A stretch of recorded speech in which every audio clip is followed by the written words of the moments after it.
Hi everyone, it's Andrea with the Hippie Art Studio. Today I have a December Daily Quickie for you. This is the page I'll be working on. I'm going to be working on 5 photo mats, front and back today. And this is all about clustering with your die cuts and sticker sheets. So this is my December Daily so far. And I am going to be working on this first actual page here. This will be photos from the 28th of November, which is like when we put up our Christmas tree and that kind of stuff. So I want it to lead into the December Daily album. And that page was made using the Kathy Orta file folder method, which I will link below. So here I have my 5 photo mats, and I just have white pieces of cardstock where my photos are going to go because I don't have them printed yet. And I have 4 3x4 spots, and then 2 that are going to be 2x2. So here are some of the supplies I've pulled. These are my die cut packs, the K&Company and the Heidi Swapp, and then also some sticker sheets. Now when you're doing clusters, you can pretty much use anything you have available, from washi tape to tags. Here I have a couple different size tags, to 3x4 cards that you can cut apart, or any kind of pocket page card. Here are some decorative tags. I also found these recipe cards, and I'm going to include one of those on one of my cards as a journaling block. And I'm just inking everything with the black Momentum ink to tie it all together. And that's where that card's going to go, so I want to make sure it's going to fit there. I'm trying to see what kind of bigger elements that I want to start off working with. So this is just a pile of random die cuts and tags, and there's some punched shapes. This is a great time to use your punches as well. And I have these really cool photo corners, some frames, some cut apart, some journaling pieces, some scrap paper, some paper that I've fussy cut the circles out of. Then this is also a great time to use your 6x6 paper. Since the designs are smaller, it helps bring everything together a little bit better than using a full 12x12 design.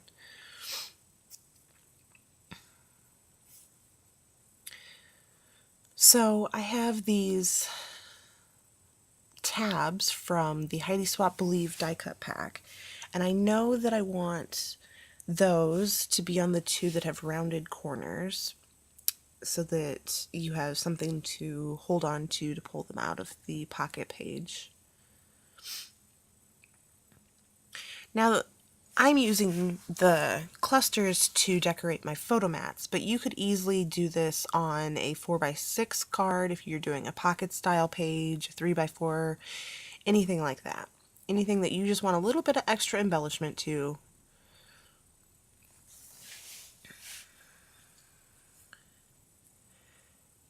And I'm trying to decide how I want to design this, but these are my photos in my journaling. I created them with the Project Life app, which is how I try to document my journaling in the moment, because usually I only print my photos once a month. This month I will be printing them once a week, but in general I send them to Groovebook and get them printed and shipped to me that way. So now that I know that my photos are going to be vertical as opposed to horizontal on these cards, I know where I want to kind of layer up some pieces. Now, as I'm doing this, since I don't have my photos yet, I'm trying to make sure I only put adhesive on the part that is red, so that when I get my photos, I can just slip my photos under whatever die cut pieces I've used as tuck spots, so that I don't have to mess up any of my design, my clusters.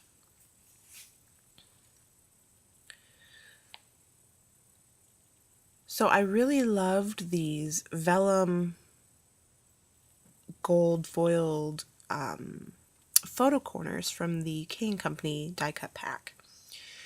So I decided to add them on here. Now, and I used a bit of washi, it's actually paper tape, it's not sticky, but I used that as kind of a shelf for my embellishments to sit onto, and I just wrapped it around both sides.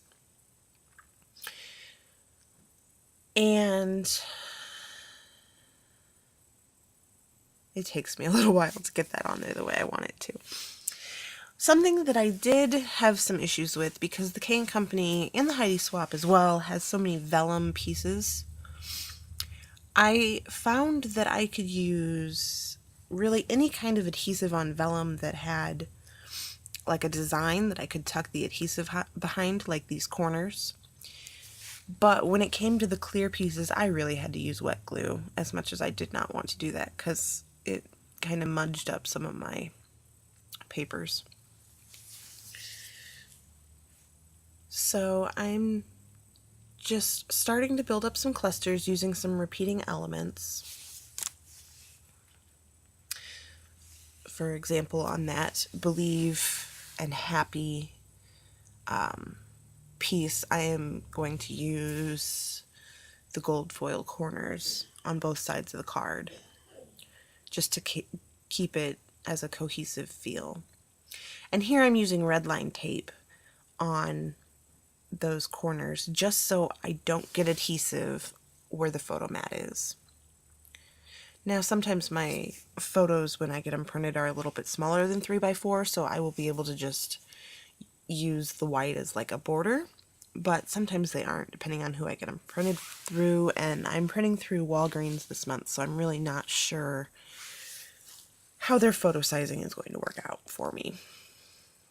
So I'm just trying to make sure I've got that little bit of flex in case I end up needing to cover the whole photo mat that I've got down there.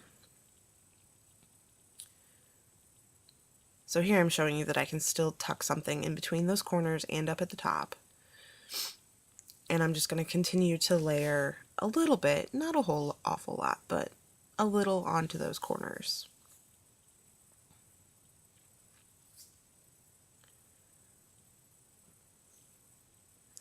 So I keep going back to these green arrows, and I decided to just move on because I can't think of anything else to do there.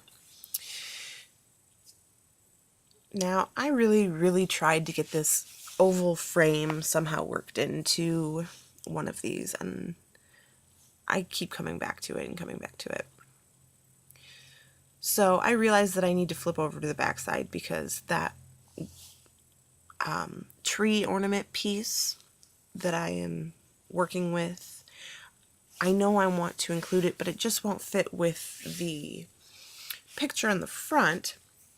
So I will use it to kind of create a cluster around my journaling, which will go on the back.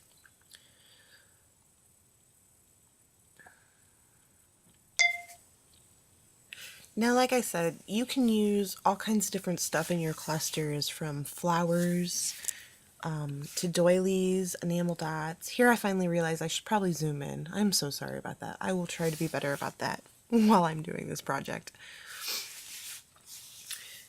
So you can use flowers, doilies, enamel dots, stamped images, any kind of scraps, your punches, your punch shapes, your cameo cuts. All kinds of different things can be included in your clusters.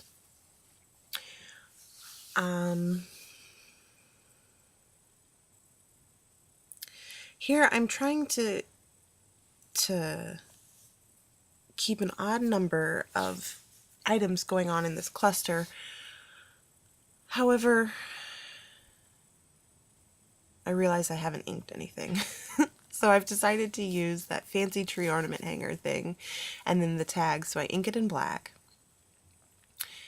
And I'm just lightly sticking it down so that if I need to, I can move it around. And I know my journaling will also be a square piece, so I'll have an odd number of square pieces on this back side of this tag, pocket, photo mat, whatever you want to call it. And now I'm also trying to incorporate some of those triangular shapes by the banner and the arrow.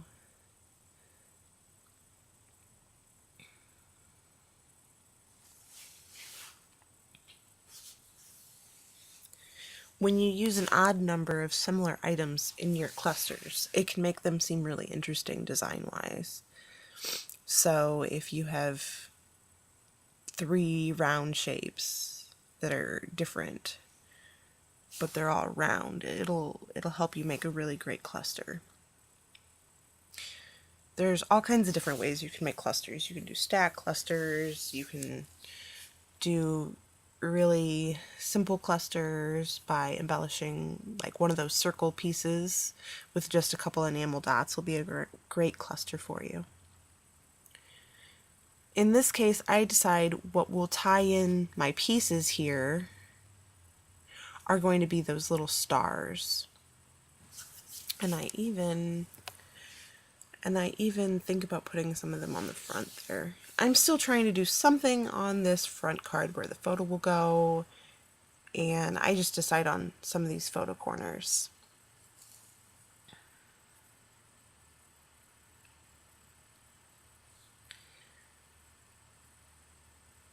So I'm just applying adhesive at the bottom. Excuse me. So that my photo can still slip into that spot.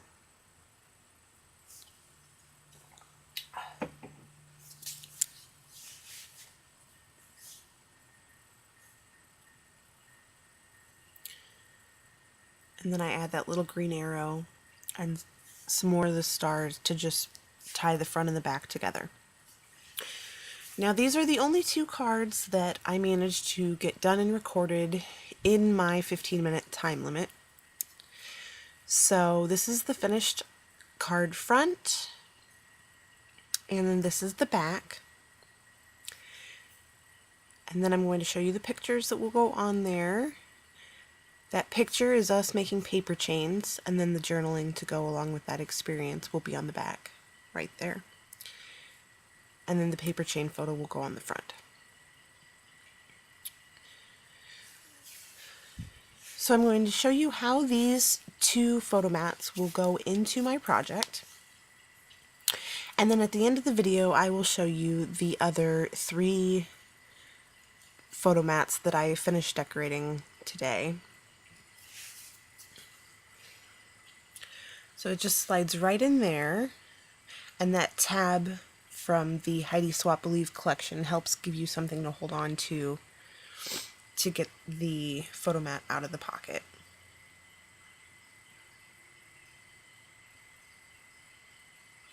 I will do a full video of my project next Monday, a flip through with the photos and everything, so you can see exactly how the project is coming together for me. So that's all I have for you today. There are close-up photos coming up next as I finished working on these 3 cards here. So this is the front of the mat that has 2 2x2 photos. Here's a 3x4 and a 3x4, the other 3x4. This is the back. This is a close-up of the other 2 that I completed on camera. And I hope you have a wonderful day, and check back tomorrow for more.